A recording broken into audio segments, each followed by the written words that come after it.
Dear friends, today we are going to discuss about the what is managerial accounting, importance of managerial accounting, and scope of managerial accounting in the programs of commerce. Here's the what is managerial accounting. Her definition says that managerial accounting, also called management accounting, it is a method of accounting that creates statement, reports, and documents that help management in making better decision related to their business performance.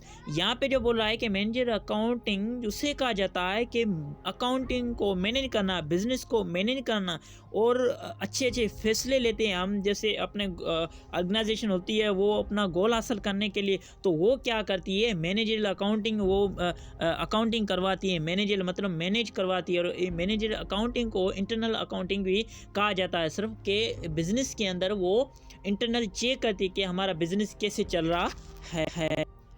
And second point says that importance of managerial accounting. The main objective of managerial accounting is to assist the management of company in efficiently performing its functioning, planning, organizing, directing and controlling.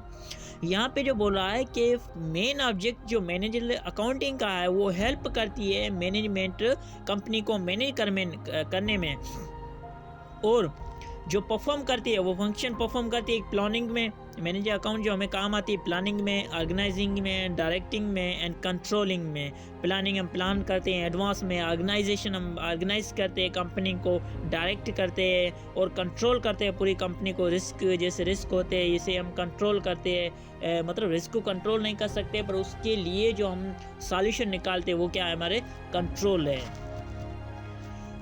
First point is that provides data.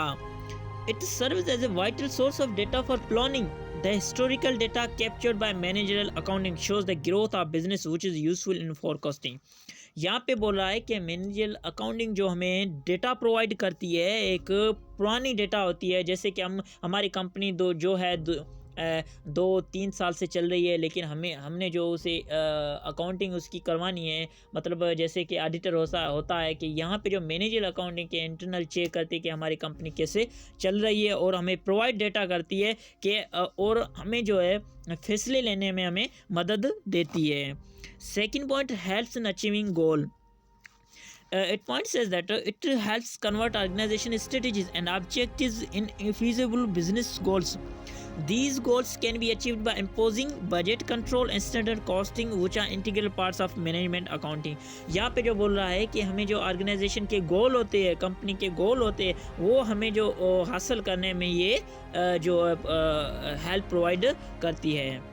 And uses qualitative information. Yes, says the management accounting doesn't restrict itself to quantitative information for decision making. It takes into account qualitative information which cannot be measured in terms of money, industry, cycle strength, or research and development are some of the organisation.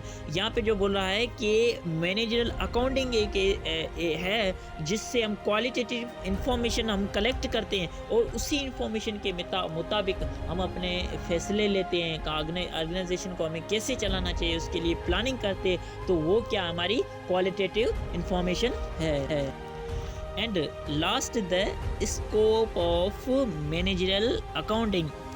First point says that the main objective of managerial accounting is to maximize profit and minimize losses. कि accounting का जो main objective यही है कि उसे maximise करना, किसको, profit को, एंड मिनिमाइज द लॉसेस, के लॉस को कम करना है, प्रॉफिट को बढ़ाना है। Second point says that managerial accounting is rearrangement of information on financial statement and depends on it for making decision. यहाँ पे जो बोल रहा है कि मैनेजरियल अकाउंटिंग जो हमें रीअरेंज करती है, मतलब इन्फॉर्मेशन को गलत होती है तो उसे गलत इन्फॉर्मेशन को सही करके हमें मैनेजरियल अकाउंटिंग जो वो हमें प्रोवाइड करती है, और फाइनेंशियल स्टेटमेंट होती है उसे भी एक रीचेक करके हमें देखती है। तो ये सारी डिपेंड किस पे करती है, मेकिंग डिसीजन में, फैसले करने में, हमें फैसले लेने में बिजनेस के लिए, तो हमें मदद प्रोवाइड करती है। And third point says the managerial accounting uses easy to understand techniques such as standard costing, margin costing, project appraisal and controlling accounting. और मैनेजर अकाउंटिंग की जो टेक्निक्स होते हैं वो हम इजी तरीके से समझ जाते हैं, जैसे कि स्टैंडर्ड कॉस्टिंग होती है, मार्जिन कॉस्टिंग होती है, प्रोजेक्ट अप्राइजल होते हैं, कंट्रोलिंग अकाउंटिंग, तो ये सारे हम इजी नमूने से समझ जाते हैं. And last point says that using historical data as a reference, the management observes the current information to check the impacts of business decision. जैसे कि हम यहाँ पे ये बोल रहा है कि मैनेजर अकाउंटिंग जो हिस्टोरिकल डेटा है वो हमें प्रोवाइड करती है. मतलब हिस्टोरिकल डेटा जैसे कि हम 2014 की डेटा हम ले सकते हैं किसी बिजनेस की, किसी ऑर्गेनाइजेशन की, उसके मुताबिक हम जो अपने के फ्यूचर के प्लानिंग है, फ्यूचर के फैसले है, वो हम इजी तरीके से हम ले सकते हैं.